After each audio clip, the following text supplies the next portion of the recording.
ኦሪት ዘፍጥረት ምዕራፍ 18 እግዚአብሔር ለአብርሃም እንደተገለጠ። በቀትርም ጊዜ አብርሃም በድንኳኑ ደጃፍ ተቀምጦ ሳለ እግዚአብሔር በመምሬ ዛፍ ስር ተገለጠለት። ዓይኑንም ባነሳ ጊዜ እነሆ ሰዎች በፊቱ ቆመው አየ። ባያቸውም ጊዜ ሊቀበላቸው ከድንኳኑ ደጃፍ ተነስቶ ሮጠ፣ ወደ ምድርም ሰገደ፣ እንዲህም አለ: አቤቱ በፊትህ ባለሟልነትን አግኝቼ እንደሆነ ባሪያህን አትለፈው።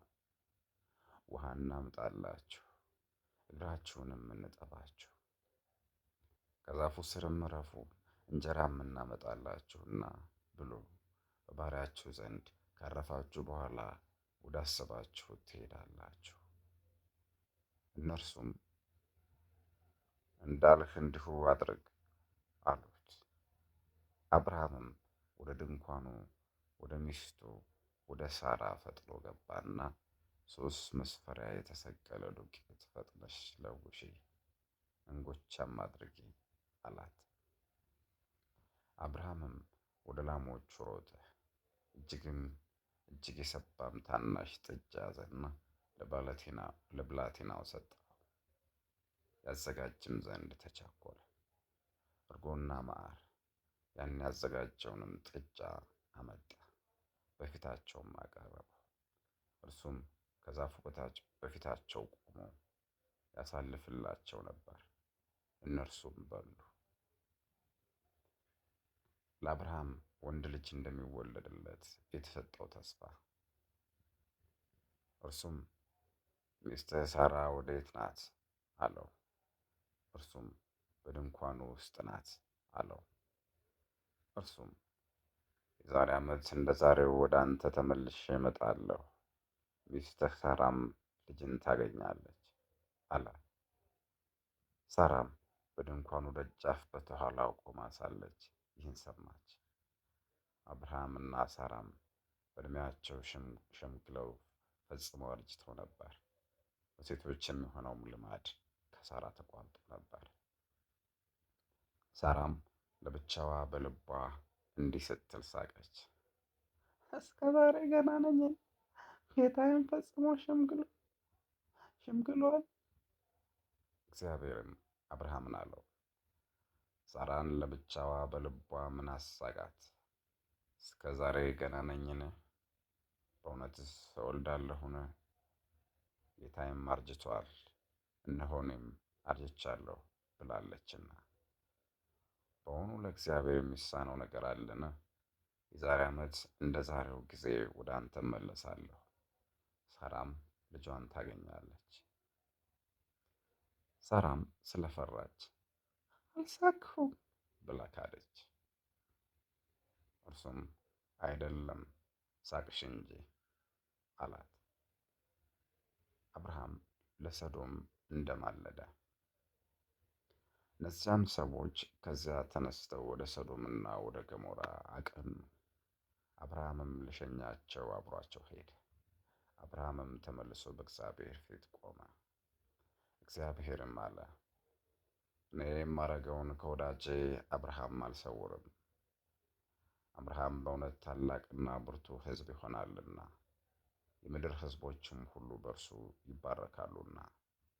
ጽድቅንና ፍርድን በማድረግ የእግዚአብሔርን መንገድ ይጠብቁ ዘንድ ልጆቹንና ቤቱን ያዛቸው ዘንድ እንዳለው አውቃለሁና። ይህም እግዚአብሔር ለአብርሃም የተናገረውን ሁሉ ያደርግላቸው ዘንድ ነው። እግዚአብሔርም ለአብርሃም አለው: የሶዶምና የገሞራ ጩኸት በእኔ ዘንድ በዛ፣ ኃጢአታቸውም እጅግ ከበደች። እንግዲህስ ወደ እኔ እንደመጣች እንደ ጩኸቷ ይፈጽሟት እንደሆነ አይ ዘንድ እወርዳለሁ። እንዲሁም ባይሆን አውቃለሁ።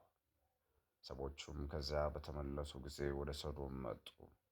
አብርሃም ግን በእግዚአብሔር ፊት ገና ቆሞ ነበር።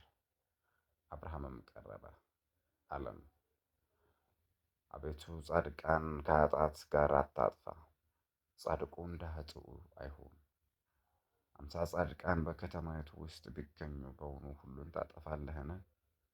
ከተማይቱንስ በእርሷ ስለሚገኙ 50 ጻድቃን አትምርምን? አቤቱ ይህ ለአንተ አግባብ አይደለም። ይህን ነገር አታድርግ። ጻድቃንን ከኃጥአን ጋር አታጥፋ። ምድርን ሁሉ የምትገዛ ይህን ፍርድ አታድርግ። ታደርግ ዘንድ ለአንተ አግባብ አይደለም። እግዚአብሔርም አብርሃምን አለው፣ በሰዶም ከተማ ውስጥ 50 ጻድቃን ባገኝ ከተማውን ሁሉ ስለ እነርሱ አድናለሁ። አብርሃምም መለሰ አለም፣ እኔ አፈርና አመድ ስሆን ከጌታዬ ከእግዚአብሔር ጋር እናገር ዘንድ አሁን ጀመርሁ። ከእነዚያ 50 ጻድቃን 5 ቢጎድሉ ከተማይቱን ሁሉ በጎደሉት በ5ቱ ምክንያት ታጠፋለህን? እግዚአብሔርም አለ፣ ከዚያ 45 ባገኝ ስለ እነርሱ አላጠፋትም አለው። አብርሃምም አለው፣ ከዚያ 40 ቢገኙሳ? እግዚአብሔርም ለ40ው ስል አላጠፋትም አለው። አብርሃምም እንደገና ነገሩን ደገመ፣ እንዲህም አለው፣ ከዚያ 30 ቢገኙሳ? እርሱም ስለ 30ው አላጠፋትም አለው። ደግሞም እነሆ ከጌታዬ ከእግዚአብሔር ጋር እነጋገር ዘንድ ባለሟልነትን ካገኘው ከዛ 20 ቢገኙሳ? አለው። እርሱም ስለ 20ው አላጠፋትም አለው።